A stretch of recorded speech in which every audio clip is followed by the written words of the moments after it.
আজ আপনাদের নিয়ে যাব মূলটি মায়ের দর্শনে। আর সেই গ্রাম, সেই মায়ের সম্পর্কে নানা রকম অজানা কথা আপনাদের জানাবো।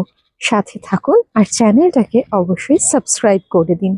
হালকা কিছু জলখাবার খেয়ে আমরা শান্তিনিকেতন থেকে সকাল সকাল বেরিয়ে পড়লাম মূলটির উদ্দেশ্যে।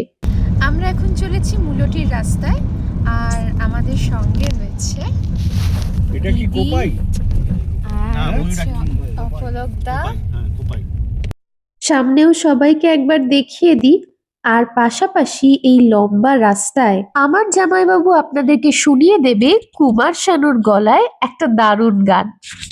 গানটা শুনে আপনারা কমেন্টে আমাকে জানাবেন যে কতটা একরকম গলাটা লাগছে। হে হেটা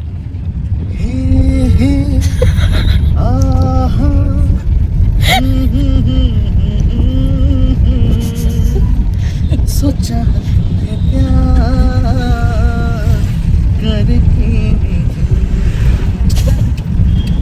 सोचा तुम्हें प्यार करके পূর্ব ख्वाबों से सजाया तुमने ना ना ना तुमने। আর এভাবেই মজা করতে করতে আমরা পৌঁছে গেলাম আমাদের ডেস্টিনেশন, মৌলিক্ষা মায়ের মন্দির। আর আজকের এই ভিডিওটাতে আমি চেষ্টা করব আপনাদের এমন কিছু তথ্য দিতে যেগুলো আপনার হয়তো অজানা। তারাপীঠ আপনাদের অনেকেরই ঘোরা, কিন্তু এই জায়গাটা আপনারা এসেছেন কি? এই মন্দিরে ঢুকতে ঢুকতে প্রথমেই যে কথাটা বলবো সেটা হলো, এই মাকে মনে করা হয় তারাপীঠের যে তারা মা রয়েছেন তার বড় বোন বা দিদি হিসেবে, এবং এই মূর্তিকে পুজো করতেন স্বয়ং সাধক বামাখ্যাপা। আপনাদের অবশ্যই মাকে দর্শন করাবো। আপনারা হয়তো যখন মাকে দেখবেন আপনাদেরও এই কথাটাই মনে হবে যে মায়ের চোখ কিন্তু অদ্ভুত আকর্ষণীয়। আপনাদের হয়তো মনে একটা প্রশ্ন আসতে পারে এই মাকে দেখে, যে শুধুমাত্র মুখ কেন? এখানে মনে করা হয় যে শুধুমাত্র মুখটুকু পুজো করলেই মায়ের সম্পূর্ণ শরীরটাকেই পুজো করা হয়। আর এটাতে না চমকে যাওয়ার কিছু নেই, এটাই আমাদের গ্রামীণ সংস্কৃতি বলতে পারেন। এমন অনেক জায়গা আছে যেখানে শুধুমাত্র মুখ দিয়েই সমস্তটা বোঝানো হয়। এবং কি জানেন তো, লোক সংস্কৃতিতে এই লৌকিক দেবীদের মুখের অংশটা যতটা গুরুত্ব পায়, নিচের অংশটা হয়তো ততটা পায় না। এখন এইগুলো আমি আপনাদের কেন বোঝাচ্ছি আপনাদের হয়তো মনে হতে পারে, তার একটাই কারণ হলো এটা, যে এই মা আর এই মন্দির আমাদের প্রাচীন গ্রামীণ সংস্কৃতিকে ধরে রয়েছে। আমাদের লোক দেবী, আমাদের এই গ্রামীণ ঐতিহ্যকে যদি আপনি না চেনেন, আমাদের রুটকে তো আপনি ভুলেই যাবেন। আর এখানে দেখুন যে মহাদেব রয়েছেন, তাকে দেখতে একদম নর্মদার শিবলিঙ্গের মতো। নর্মদা নদীতে প্রাপ্ত শিবলিঙ্গগুলো কিন্তু এই রকমই দেখতে হয়। আর এখানে দেখুন রয়েছে সাধক বামাখ্যাপার ঘর, এটা তারই সাধনার জায়গা। আর এই প্রসঙ্গে বলে রাখি, এখানে চাইলে আপনারা দুপুরে খেতে পারেন, অপূর্ব সুন্দর ভোগ পাওয়া যায়, কিন্তু একটু আগে থেকে বলে রাখলে সুবিধা হয় আর কি। এবার আমরা একটু এই গ্রামটা ঘুরে নেব।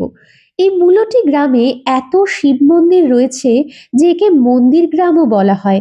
যদিও এখন বর্তমানে অনেকগুলো শিব মন্দির কালের নিয়মে ক্ষয় পেয়েছে, কিন্তু তা সত্ত্বেও যত আছে সেগুলো আপনারা দেখলে অবাক হয়ে যাবেন। আর সবচেয়ে সুন্দর লাগবে এই গ্রামের রাস্তায় হাঁটতে। অবশ্যই গাড়িটাকে একটু দূরেই রাখবেন, রেখে হাঁটা শুরু করবেন। আমরা যখন গেছি তখন ধান কাটা হয়েছে, সারা রাস্তায় বিচুলি পড়ে, সেই বিচুলির ওপর দিয়ে যখন যাচ্ছিলাম, ঠিক সেই সময়ের চলার শব্দটুকু এখন আপনাদের সঙ্গে ভাগ করে নিচ্ছি।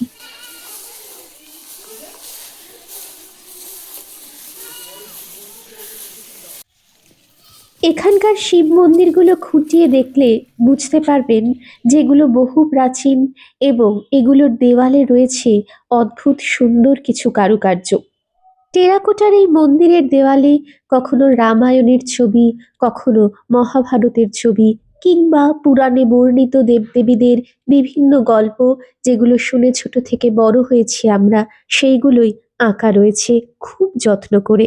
আপনারা যারা কালকুটের কোথায় পাবো তারে পড়েছেন, তারা অবশ্যই কিন্তু এই জায়গায় আসবেন, এই জায়গার বর্ণনা সেই লেখায় কিন্তু রয়েছে। এই মন্দিরগুলো দেখতে দেখতেই আমরা পৌঁছে গিয়েছিলাম সেই জায়গায় যেখানে রয়েছে বামাখ্যাপার ত্রিশূল। লোক বিশ্বাস অনুযায়ী এই ত্রিশূল নাকি দীর্ঘ সময় ধরে ঝড় বৃষ্টি রোদ্দুরের মধ্যে দাঁড়িয়েছিল ফাঁকা জায়গায়, অথচ একটুও ক্ষয় নাকি তার হয়নি। আর রয়েছে বামাখ্যাপার ব্যবহৃত শঙ্খটিও। চলুন এবার সেই জায়গাটা আপনাদের দেখিয়ে নিয়ে আসি। আর এই ভদ্রলোক যাকে দেখলেন, ইনি আমাদেরকে এই জায়গার নানান গল্প শোনাচ্ছিলেন। এখনো যখন কেউ আমাদের গল্প বলেন তখন বড় ভালো লাগে।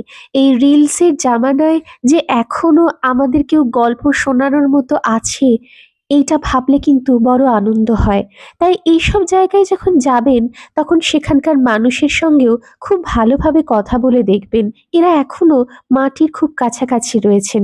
একটু আগেই কথা বলছিলাম মন্দির গাত্রের কাজ নিয়ে। চলুন এবার সেই মন্দির গাত্রের কাজ একটু খুঁটিয়ে আপনাদের দেখাই। দেখুন টেরাকোটা মন্দিরের সূক্ষ্ম কাজ। উপরের ছবিগুলোতে রামায়ণ বর্ণিত হয়েছে, রয়েছে রাম, রয়েছে রাবণ, রয়েছে বিষ্ণুর নানা অবতারের ছবিও।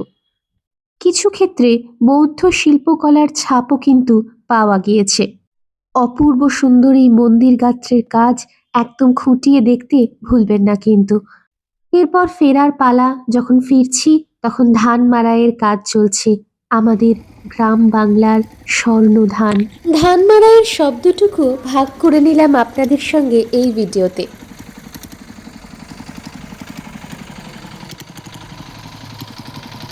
এই মুহূর্তে একটা লাইনই বারবার মনে পড়ছে, কি বলুন তো, আমার এই দেশেতেই জন্ম যেন এই দেশেতেই মরি। আজ আর বেশি কথা বলে ভিডিও বড় করব না, এখানেই শেষ করব। আপনারা সবাই ভালো থাকবেন আর অবশ্যই চ্যানেলটাকে কিন্তু সাবস্ক্রাইব করে দেবেন।